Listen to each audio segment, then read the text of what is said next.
Can you hear me in the back? All right. Thank you all for coming. I'm here with Naveed Sherwani, CEO of Sci5. Naveed, thank you for taking the time. This is a bit different than a lot of the ones we do at DAC, and it should be an interesting conversation. We've been talking about open source hardware, you and I, going back for probably almost 10 years. It seems like we're finally getting some traction in this market. What's driving it now? What's changed, and why are you seeing an uptick for the first time? So first of all, thank you very much for inviting me. Glad to be here, and like to have a very open conversation because open source hardware. So about why, why we are here. I think to me the most important thing is that as the Moore's law died, the fact that 10, 15, 20 killer chips are going to solve our problems is dead now. So now we have to somehow build 5,000 chips, 6,000 chips, 10,000 chips, whatever the number is. So you have to, so for building all these custom chips, are we going to build the chips from scratch? So that's impossible. So you have to follow the success of what software companies have done. So they built a stack, which is open source. And that stack allows companies to build only 5 or 10% of software on top, and then you can build some very reasonable value because the stack exists. So this is why 13 people company, WhatsApp, became a $1 billion company by doing that. There is no 13 people company in the semiconductor business which is worth close to $1 billion, like is not even worth $10 million.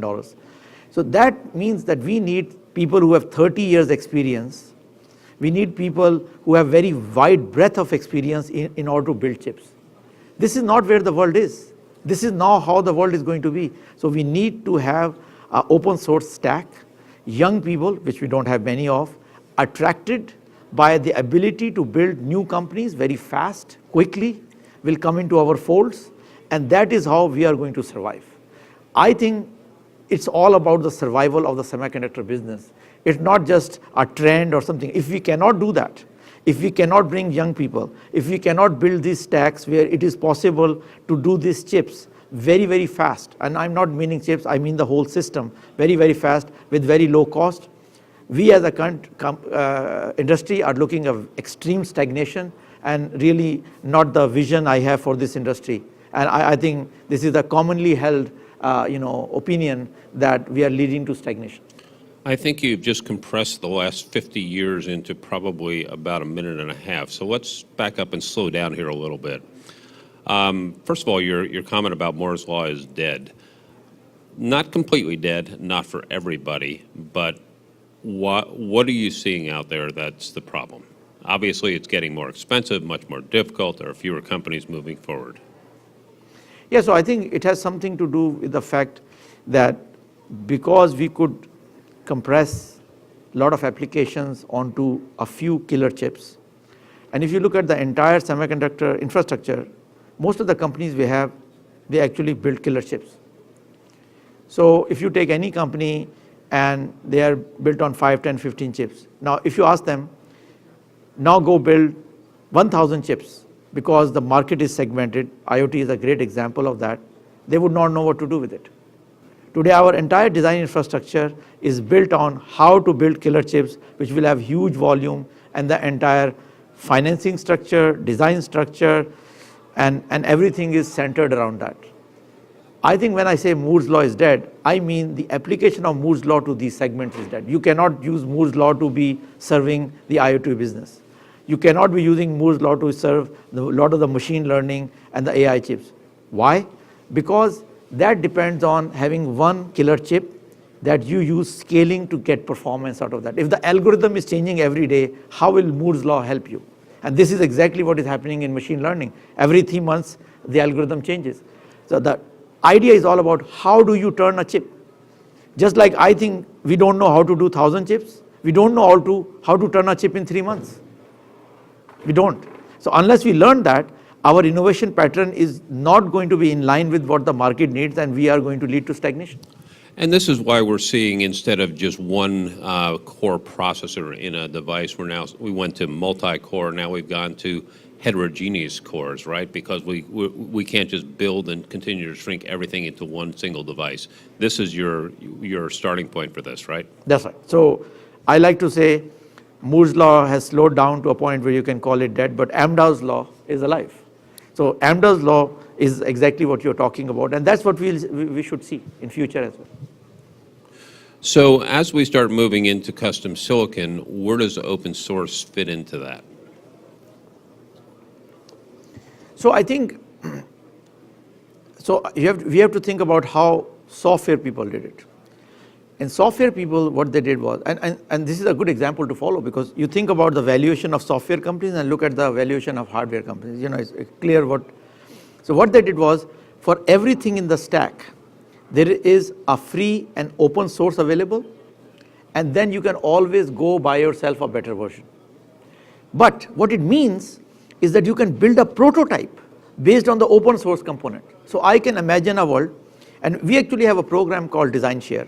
And I don't want to talk about sci-fi, but just because we have that program, what is that program? And I would like industry to adopt that idea. The idea simply says all the IP that you need to build SoCs is free, as long as it is used to build a prototype. This program is called Design Share, and we will actually build a prototype for you. But you promise that if your chip went to production, then I will pay whatever the price of IP is. So this is an example of how can we go to not open source, but going towards open source. As far as you are doing a prototype, all the IP is available to you for free. Now what you have done is you have reduced the cost of doing a prototype. This is a big difference between the software and hardware. Our cost of bloody doing the prototype is so high that no VCs will fund it, no young people will try it, and it's just impossible. So here's my goal. I would like to do, let's say today prototypes cost $10 million. I would like to see how can we get it below $1 million. This is for 28 nanometer. For 180 nanometer, I think we should be able to do prototypes, pick a number, 50K. This includes all IPs, all cores, all SerDes, all DDR controllers, everything. This should be our goal. And this is what we are trying to do. And this is what I think it means to be open source in hardware world. Not free, but low cost to free when you are doing prototypes. Because if we cannot have thousands of prototypes, we are not going to have innovation. In the comparison, we have had very little experience with open source hardware. We've certainly had a lot of experience with open source software. How has open source software compared to some of the open source hardware that's out there? So there's a generic, for example, a generic Linux, and then there's Red Hat Linux, which is a completely different type of model where they actually come through and support it and add all the tools around it. Is that pretty much what you're looking at here? So here, since we have the experience, so I think the good thing, and we can talk about now RISC-V now because that's a good example of an open source hardware, that I think since we have had 40, 50 years of experience both in the hardware as well as in software, so I think the founders of RISC-V revolution learned from all that. The idea is that make the ISA open source, but the implementation everybody can do. And the ISA being open source will ensure the software is standard and it will work on all the implementations. Now it allows people to do innovation. You can have custom instruction, but the base software should work across the platform.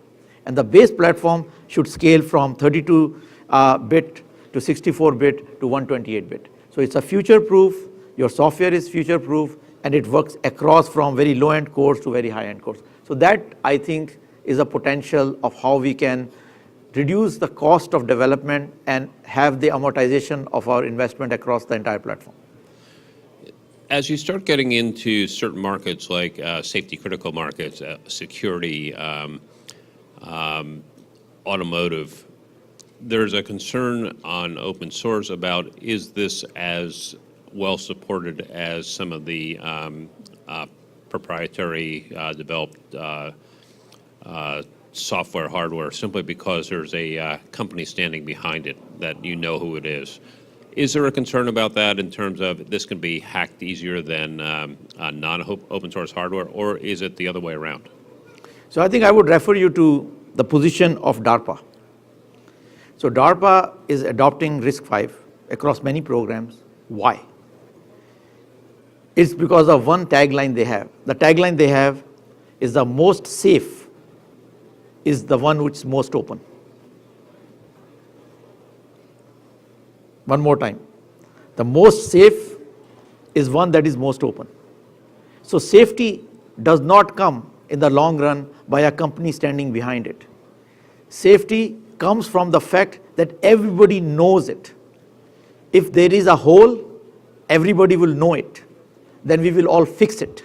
As opposed to current situation, there are many holes, we don't even know the holes. The hackers know, sometimes companies know, sometimes companies don't know. As you know, I work for several companies. Many of the original designers are gone, many of the original architects are gone. We don't even know how many instructions are unlisted. I mean, x86 today has 3,553 instructions. How many humans alive fully understand that architecture? I believe it is 0, right? Question is, this is known instructions, unknown instructions, unimplemented instructions, and then the holes associated with that. I'm not trying to say that Intel is a bad company. I worked with Intel, a lot of my wealth came from Intel, I love Intel. But the fact that they have carried the architecture for 45 years, it has that, the burden that you carry. Now we are at a situation that we can create new architectures which will be open. Everybody knows what the instructions are. Everybody can contribute to the safety, and we find holes, we fix holes together, solution is known to everybody.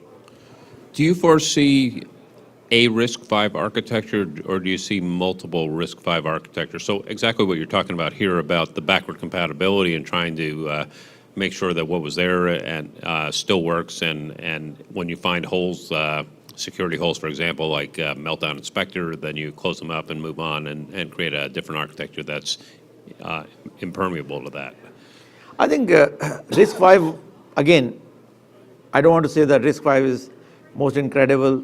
The reason is because when we developed RISC-V, we had 45, 50 years of experience behind computer architectures. You could take the learning from those 50 years and then you can. So in designing that, the idea was we're not designing for the next 5 years, we are designing for the next 50 to 100 years. How can you design something that is scalable? So that was very one. Secondly, we recognized that the need for each company, each group to innovate. How do you do that? So the base ISA is fixed and non-changeable. And that's why a RISC-V foundation was created, that if you want to use the name RISC-V, then you agree to that. Everybody has a right and they can create custom instructions on top of that. All the other extensions, if they are standardized instructions, will be approved by the RISC-V foundation, like vector instructions, other instructions, are added as additional modules to the base instruction set, and that is approved by the RISC-V foundation, and then they become the standard. This is how it is done so that we can conserve the investment of everybody into the software. Now it is entirely possible one company can do custom instruction that is locally to you. Base software will work. You can write custom software that uses your instruction on top of that, and that is entirely possible. But then you don't have to contribute back to the foundation. That is your innovation, you keep it, right? So it allows a base architecture to be prevalent all over. It allows people to innovate on top, and it allows people to own implementation. So I think it's a good compromise between innovation versus standardization. So the source code never gets touched by anybody but the RISC-V Foundation, right? RISC-V Foundation is for the ISA. So RISC-V Foundation is standardizing the ISA. So you're talking about implementation, yes? Right. Yeah. So implementation is owned by whoever is implementing it. And so if you alter that, and theoretically anybody can alter anything, does somebody go back and check that and say this is not compliant? Yes. So there is a compliance working group. So that's exactly what they're doing. And after that, you can start adding on modules on top that you can customize for your own use. Yeah. Okay. So I mean, if you look at RISC-V Foundation, other than 2 or 3 major corporations, every major corporation, 150 major corporations are part of RISC-V Foundation, right? This includes Google, it includes Microsoft, includes AMD, it includes Samsung, NVIDIA, Huawei, everybody. And not only that they are included and they participate, they have contributed headcount. And there are many, many working groups. And working groups are run by many different people who have come from, these are CTO level people from various corporations. So this whole movement is fueled by very senior people from 150 major corporations of the world. So this is why I think the RISC-V is moving so fast through the system right now, is because it has a lot of support behind it. I think we finally caught up to the point where your initial statement was here. So now let's move on. So what does this do in terms of actual cost of design? What's the difference here versus, say, a 5 nanometer, 3 nanometer chip that people are trying to do on an SoC? Wow. So again, this is my approach versus, I think what we need to do is we need to go to a stack, right? So what does a stack mean in hardware? Stack in hardware means that there is a template. And so let's say you want to do a smart NIC, or you want to do a smart IoT sensor. So what should be the case, that in a software there is a complete template which is 95% of the chip that you like to make. And if you don't add any of your custom RTL into it, you can still tape it out. But it is actually in software. And then you can add your custom RTL into it, and then you can tape it out in 1/10 the time of the normal chip. So let's say a normal back-end time is 9 months. I would say that we should set a goal of within a month, within 3 weeks, we should be up to tape out these devices which are based on this template. And I'm not talking about some hypothetical ideas. At Sci-Fi today, we do it. We have templates, and if a customer comes, gives us the RTL, we can tape out a chip sometimes in 2 weeks, sometimes in 3 weeks. These are complete full IOS SoCs, fairly complex SoCs. We do that today, but based on the template. So if you want to enter into a market space, you have to first go invest the time and build the template. What is a template? Template is a complete software platform. Includes all the onboarded IP and all the architecture, all the cores, everything is in there. But a software system that allows you to configure it very, very rapidly. And a back-end flow system that runs on the cloud and basically automates the tape-out flow. This is a model that I think we were talking about, you and I, going back almost a decade ago. More than that. We first talked about it in 2005. So which markets are actually starting to take advantage of this? Where are you seeing the uptick? Those are the places where it is opposite to a killer chip. So when there is a killer chip, then you can serve a whole big market with one chip. Then it is worth it to spend the time. People like Broadcom, Qualcomm, Intel, AMD, they can go after those markets. These companies would struggle when it is exactly the opposite, when there is no killer chip. This is where this template-based design, where you can quickly try algorithm, different things at a very low cost, that is going to rule. So IoT is an example. I think why many companies have struggled with IoT is because there is no killer chip. Every IoT chip ends being slightly different, and then if you want to put a little bit more edge intelligence into the edge chip, even then it becomes even more custom. So I believe that most companies struggle with the fact that in order to serve, we have to come up with 500 chips. Well, I think if you look back on the IoT, even going back even a year ago, most people thought that the IoT would be a bunch of pretty dumb sensors that were connected into a massive cloud operation, and the cloud was everything. The reality is there's too much data being produced, so now we have to engineer at the edge a lot differently. Suddenly, everybody's focused on the edge and how do they get these mass customized designs, and at this point, there's no model for doing that. This is probably a way forward, right? Yeah, so I think this is probably the only model.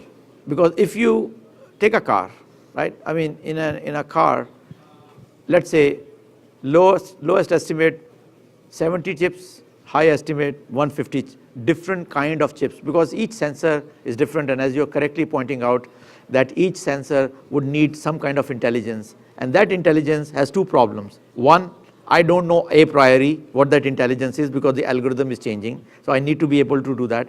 and the intelligence that goes into a humidity sensor is not the one that goes into the light sensor. Okay, so that's that difference, and even the humidity sensor algorithm might change. So you have an innovation problem and a fast turnaround problem, and secondly, the difference of these 150 chips. So I think this is where this idea that you build these software templates in which everything that these chips will need is encapsulated, and then somehow very quickly we can tape out these chips. And again, my vision of these chips, that the future companies are not going to have hardware, they're not going to have servers, they're not going to have tools, because getting hardware, getting tools, getting all the IP, too cumbersome, that's not going to happen. These companies will have most of these things in the cloud, okay? And then you log into your account in the cloud, your required IP is there, your servers are there, even your FPGAs are there, you do your RTL simulation on the cloud, and these companies, people will have laptop and a good connection, and everything else will be done in the cloud. And this is the only way you can reduce the cost, because today, if you have to go get FPGAs, servers, tools, 13, 15 different types of expertise in the company, you're looking at $8 million. What you're talking about to some extent is the democratization of the entire chip industry here. I don't like, if you use the word democratization, people have a different kind of thought process. Actually, what we're talking about is equitable access to silicon. That's the word I use. Meaning, today, if you are born in Brazil, in a small town, you have a zero chance of ever seeing a chip in your life that you built. Zero. Why? We don't have intelligent people in Brazil. They can't contribute to hardware. That's so stupid. This has to change. This is what we mean. Somebody sitting in a small town in Brazil has an idea how to solve a problem they locally have, should be able to go build a chip, build a system to solve that problem. This actually happens in software today. All over the world, there are millions of companies that are contributing, solving local problems. Me sitting here in San Francisco, I have no clue what is the real problem people in a small town in Brazil have. I don't know their software needs, I don't their hardware needs, and I cannot sit here and pretend I know that. Are you seeing more interest in this and adoption in established chip markets, or are you seeing more of this in developing markets?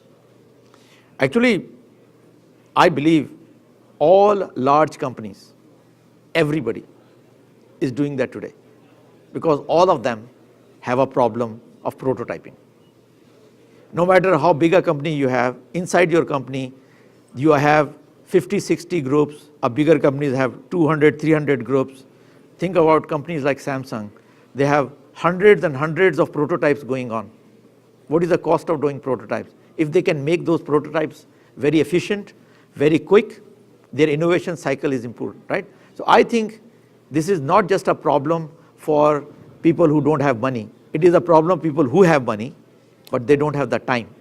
And they want more innovation, so they have more groups inside the company, try various things, so that then they can go figure out where to put the focus of the killer chip, how to select the killer chip. This idea can be used to even selecting the right killer chip.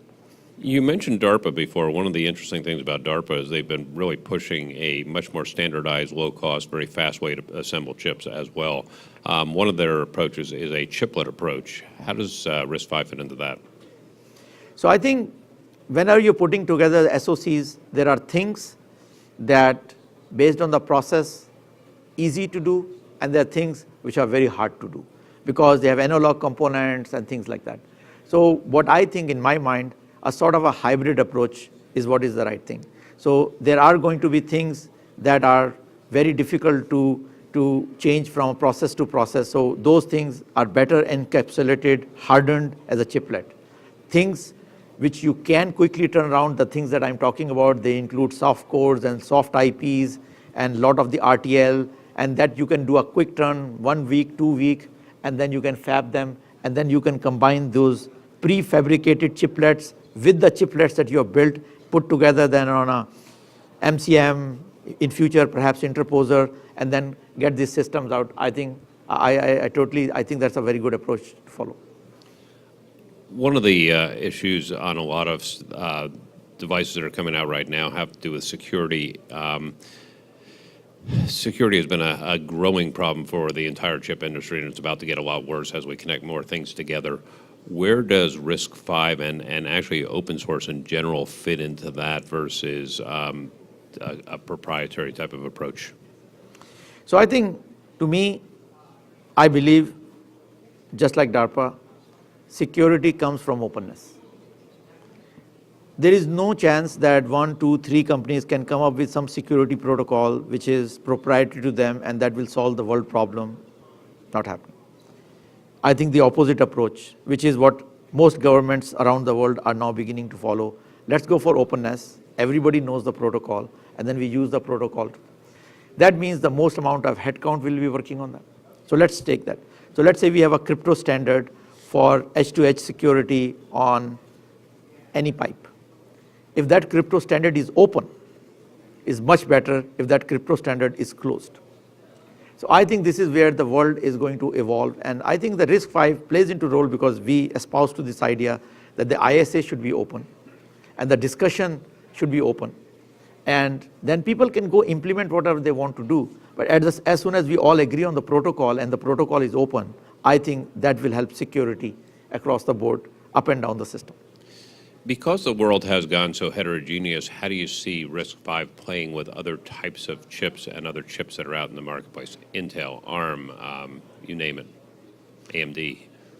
Yeah, so I think the world is heterogeneous, and I think world is going to stay heterogeneous. I do not see that in an immediate future there is one magical architecture that is going to take over. I think that's not sane. It's not sane from a financial point of view, from the investment in the software ecosystem point of view. So I think what I see happening is that various different architectures are going to take various different parts of the SoC. So today, if you look at that, a lot of the RISC-V is in MCUs. There are companies which have, like NVIDIA is a company which has decided all their MCUs are based on RISC-V, which is for a public companies are very bold, and they are very rapidly moved. Western Digital has gone one step further. They said all their cores are going to be RISC-V. So again, they are going a step up. So I see that happening, that lower end cores, medium end cores, and then over the years, high end cores can be, a RISC-V. In the meantime, I think ARM architecture is very prevalent in the mobile computing. I think ARM architecture is, in many other applications doing well. But then when you go to the 64-bit architecture, x86 has been very firmly established. Most attempts to break down that architecture has not been very successful to the date. So I think they have a firm. So I really see a very heterogeneous world. I see architectures will overlap and those things will happen. But I see a world in which roles changing, but I see all architectures being present over the next 5-10 years. I'd like to open this up to questions from the audience. And there's a mic right here. We're either hitting Wednesday and it's the tail end of DAC and everybody's half asleep, or we've answered absolutely everything you can possibly want to know about this. Maybe we can ask a question. How's that? Go for it. So by show of hands, how many people are working on a RISC-V system? Good. How many people are working on something open source hardware? Very good. You see? If you went to a software conference, reason I did that, if you went to a software conference and 10,000 were people sitting here and I asked the same question, 95% people will raise their hand. And this is the reason why we need to work on open source hardware. I have done this experiment in many conferences with much larger audience with the same results. And the other question I'll always ask is that how many people have companies in which the average age of the company is 25 years? Or your company's average age is 25 years? Okay. So, but again, if you go to a software company, software conference versus a hardware conference, that's another thing you find out. A lot of people will raise hand because many software companies have very young people working there. And that's not true in hardware companies. That's another barrier to our success of hardware in the long run. Naveed, thanks for Thank you very much. conversation as always. Thank you. Oh, there's a question there. Do you want to come out to the mic?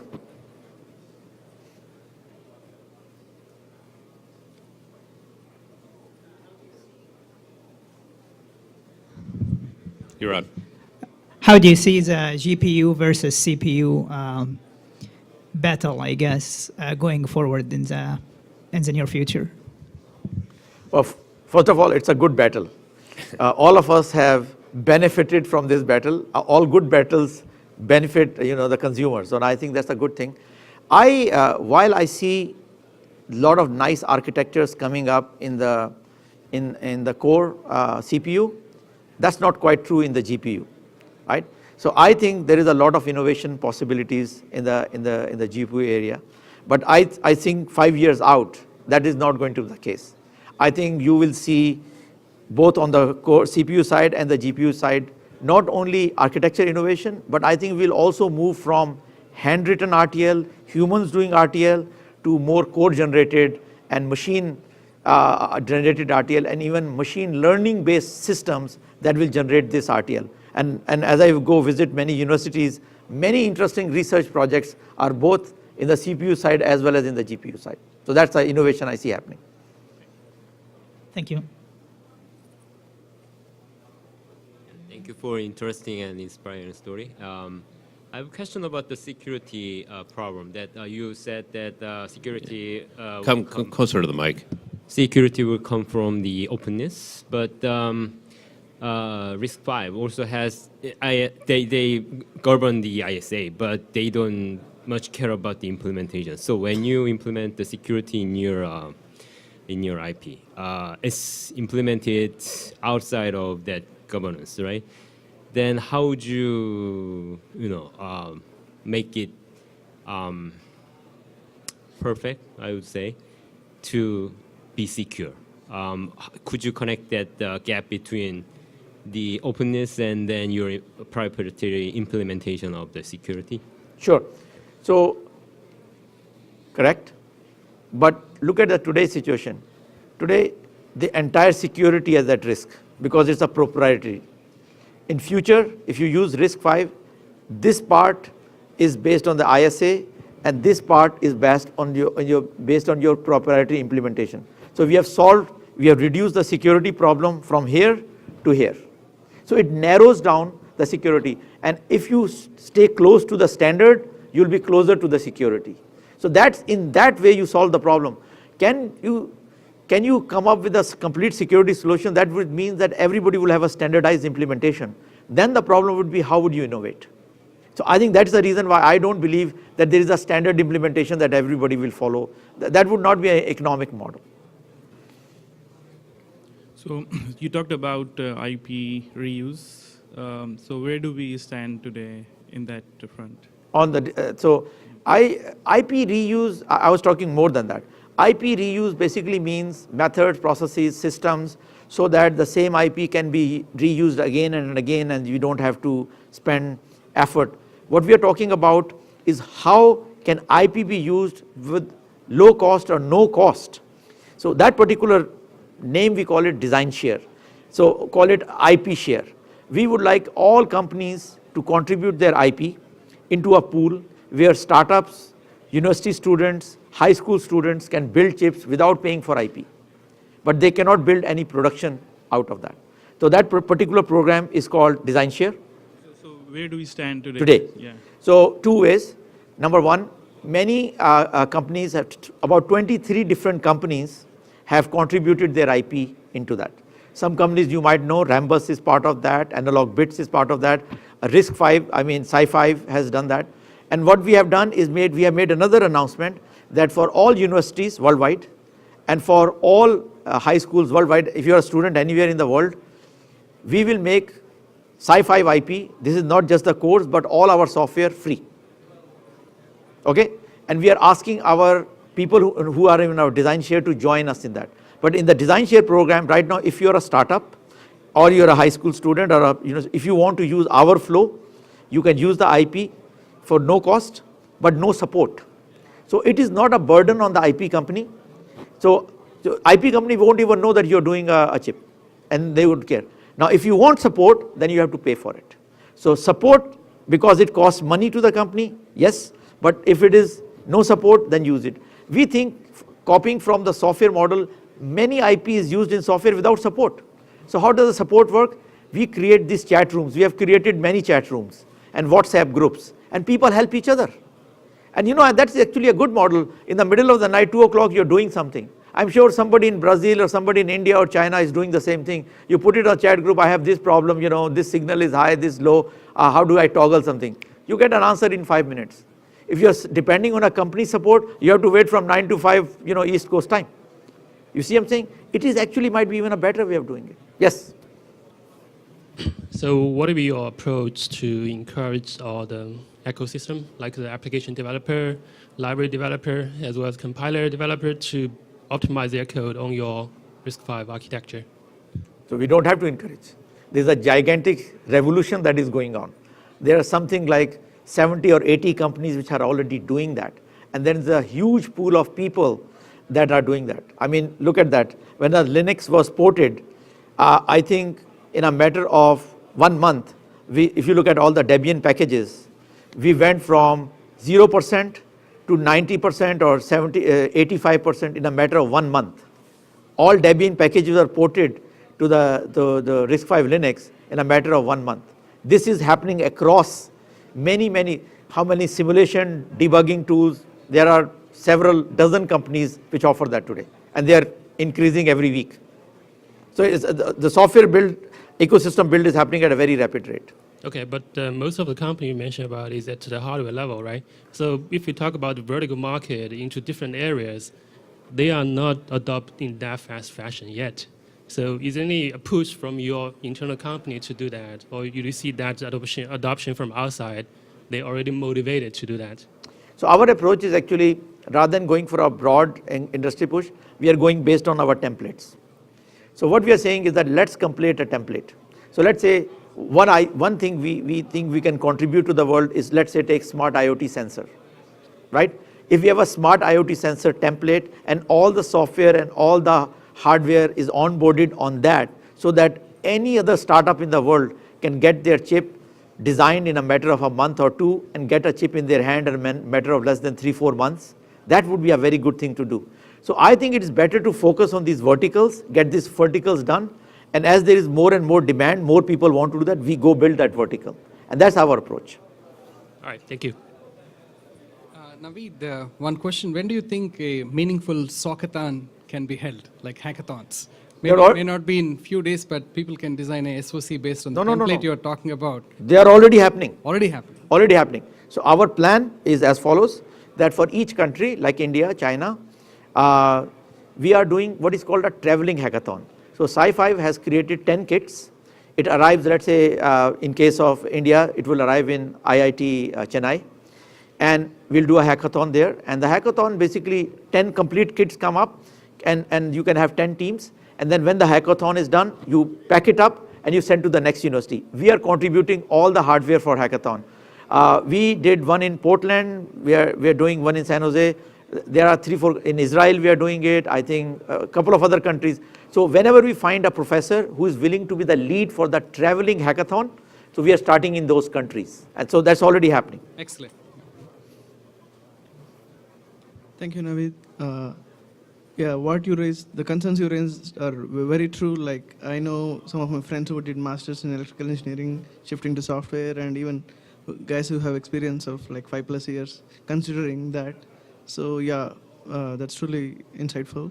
My question is, what do you think of FPGA, since you talked of open source platform, what do you think of approach using FPGAs? Because FPGA companies, they have this flexibility to create your own hardware, and also these days they are providing a stack on the top of it and you can build applications. So you can come up with a solution where it's optimized at system level, both hardware and software. Like how is it different versus building your own chips? I mean, that is a story of my life, right? I mean, when I did my PhD, I started my PhD in 1982. And since that time, this question has always been there. But that being said, I think this question, there is always applications where FPGAs is a solution. But there are always applications where FPGAs will not be a solution. Because no matter how you design an FPGA, the very nature would mean it will be slower and it will take more power and it will take more area. And hence it will be more expensive. So I think in cases like, let's say, think of it IoT. You have a sensor, which is only going to do one application. You could actually, in my imagination, you can actually tailor a core, and we have some people doing some research on that. So you don't even need a full RISC-V instruction set to run the application that IoT sensor is going to run. You could do actually analysis on that and figure out which out of the 50 instructions it actually uses. Let's say it uses 40. Maybe we can delete the other 10 instructions and do a custom code. So this is the customization we are talking about. So this is far, far away for an FPGA, right? So I think different markets. I think FPGAs will always be there. There's a healthy kind of problems they solve, but they don't solve the kind of problems we are talking about where you need an ASIC solution, an extreme, either you have a power issue, an area issue, or a performance issue that we need to solve by a custom SoC. Got it. And in terms of creating a template, are you using, probably you prototype to create a template at your company, right? So our templates is not what you probably think, and I'm just guessing, because most people who are in hardware like me, we think of a template something like physical, meaning there is a block, there is a IO, there is a block. Well, when we talk about template, our templates are in software. They are built using a language called Chisel.